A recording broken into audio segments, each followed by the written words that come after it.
Hiya. So I've had a little bit of a challenging week. And I'm saying challenging because actually I met a friend on the internet through Instagram, Natasha, who said, I don't like to say, I really like this. She said, I don't like to say bad days because there aren't bad days. I would like to call them challenging days. So I'm going to call it a challenging week. Thank you, Natasha.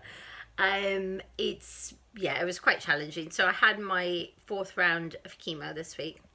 And um, I believe in a sort of previous video, I talked about how I was doing really great and how my bloods were perfect and how my doctor said, oh, in week 3, because I'm on 3-week rounds, you can go out and do stuff like a normal person. So I was, and in this past week 3, I was told I could even go to London. So I went into London twice. I went in, my weeks run Wednesday to Wednesday from my chemo. So I went in at the start of week 3 on a Wednesday. I had a bit of a drama because I left my wallet on a train, but I got it in the end, so that was fine. But it meant that I wasn't in London for a whole day because I had to go to Croydon to get my wallet anyhow, so that was all right. And then this past Monday, I went into London, had some meetings. I was boasting in the meetings about how it's week 3 and I can do whatever I want, and I can go into work as long as I don't get on a tube. I take the train in when it's not rush hour, and went to a couple board meetings, and I boasted about how I'm the strongest I'll ever be. It's week 3, my white blood cells and neutrophils are at their highest, and this is my healthiest, and everyone's like, wow, and you're just got all this energy. Yeah, I'm YOLOing. Anyway, so that was Monday. Tuesday, I went in for my blood test before chemo, which is normally 2 days before, but in this case, it was 1 day before, so I could go into London. And I had my, they took my blood, and then later Tuesday evening, I got the phone call from a nurse, and she said, actually, your white blood count's too low to have chemo tomorrow. And I was like, oh. Okay, but it's at its healthiest, I can do whatever in week 3 because it's meant to be at its highest. She said, well, your neutrophils are at 1.2, and if it's 1.2 or below, we can't do chemo. I said, all right. So they brought me in. I'd been in that day, so I got my steroids, and I already had all my stuff, preparing for docetaxel because I'm also changing the drugs. And then I went in the next morning, and thankfully, I was able to, my neutrophils jumped back up really high to 5.6, which is like kind of pre-chemo level. So my body is just a freak of nature, I think. But anyway, and I don't know if it had something to do with the injections or the the steroids or what have you to bring it up. But so I said, well, does that mean that I can't go out in week 3, or like I was in London 2 days ago? Was that dangerous? And yeah, essentially the doctors have said, yeah, that was really dangerous, and you can't do it anymore.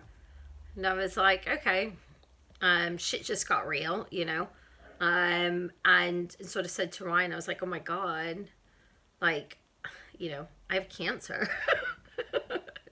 However many months in. And he was like, yes, it just, sort of hitting you now. And it's like, yeah, actually. I mean, I had that little wobble when I went to go to Amanda's birthday, but this was like, okay, so the things that I could do because I was doing so great and so well, I actually now can't do. And now I'm kind of sort of, I think, homebound for the remaining part of this. So that was a bit challenging. The other thing is I've been put on this medication called Zoladex, which puts your ovaries in shutdown. It's given to chemo patients that are premenopausal. The idea is that it stops your ovaries from producing estrogen, and then when you stop taking the injections after the chemo, it should turn your ovaries back on, and you can have periods again and all the rest of it. Which, like, I wasn't actually looking forward to anyhow. But what it does is it's putting me in like a temporary menopause. And I must say, you know, chemo is like whatever. You know, I've not thankfully had the side effects that you can get, but menopause, no, it is no joke. It's just awful. These horrible injections.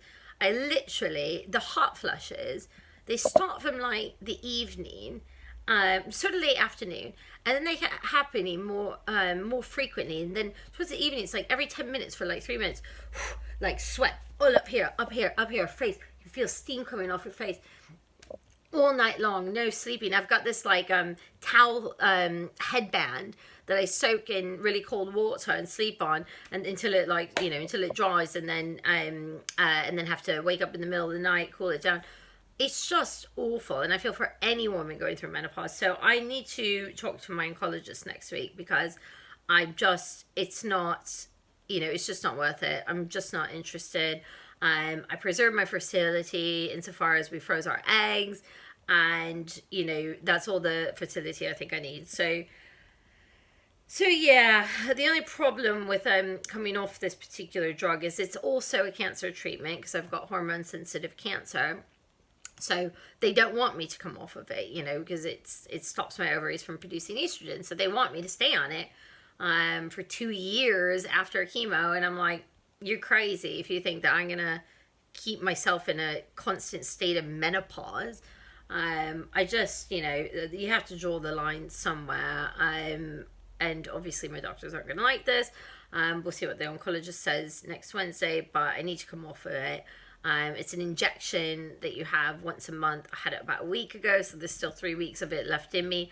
But hopefully they'll let me come off of it, and I can, you know, just go back to dealing with chemo and not menopause, because, you know, but I'm just saying, you know, sisters out there, I feel for you. It is no joke. I think anyone who knows anyone who is going through menopause, you need to be like just really nice to them, because they're going through hell. Hot flushes, it doesn't sound like it's a big deal. It is the worst experience I think I've ever been through in my life, and it's just constant. I don't even wear wigs anymore. Who cares? It's too hot. I'm